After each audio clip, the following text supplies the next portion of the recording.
Сыздауық қапшасының іріңдеп қабынуынан болады. Сыздауықтың негізгі қоздырушы микробы стафилококк. Сыздауық тазалық сақтамай, дененің кірлеуінен пайда болады.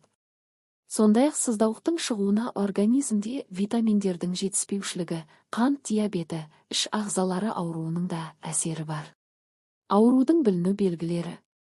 Сыздауық дене түгінің көмкерілген белгілі бір бөлігінде қышитын бөртпе түрінде пайда болады. Бөртпе теріден үшкірленіп шығады. Анықтап қарағанда, сол бөртпенің ортасында шаш түбірін көруге болады. Бара-бара сыздауық шошайып көрінеді. Сыздауық шыққанда баланың ыстығы көтеріліп мазасызданады. Тамаққа тәбеті болмай, ұйқысы бөлінеді. Сыздауық көбіне бет, желке, шаш, құйрық терілеріне шығады. Сыздауықтың өршу барысына қарай емдеген орынды. Сыздауықты уч тоғымен, спирт, флуоцилинмен компресс жасап емдейді. Вишневский майын жағада новокаин мен блокада жасайды. Блокаданы новокаинға антибиотик қосып жасаса, қабынған жерлерде микробтардың қауырт өсуін тоқтата алады. Новокаинда ткандердің қабынған клеткаларын қалпына келтіруге көмегі бар. Сыздауықты жансыздандырып өзегін алып тастаған жөн. Өзектің алынуы түрлі компресстер қойып емдеу аурудың тез жазылуына әсер етеді. Егер жоғарыда айтылған емдеу жұмыстары уақытында жасалынбаса, онда сыздауықты хирургиялық жолмен емдеген дұрыс. Ол үшін сыздауықты жансыздандырған соң тіліп ортасынан өзегін алып тастайды. Орнында пайда болған жараны 10 ас тұзының ерітіндісімен таңады. Тұздың жоғарғы концентрациясы жарадан шыққан сары суды, іріңді өз бойына жақсы тартып алады. Кейде сыздауықтың өзегін крестке ұқсатып тіліп алуға да тура келеді. Жараға бір күннен соң УФО емін берген жөн. Сыздауықты емдеу шыққан жеріне де байланысты.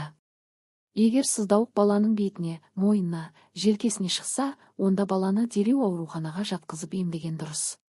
Ауруханада балаға күшті ем жасаған орында.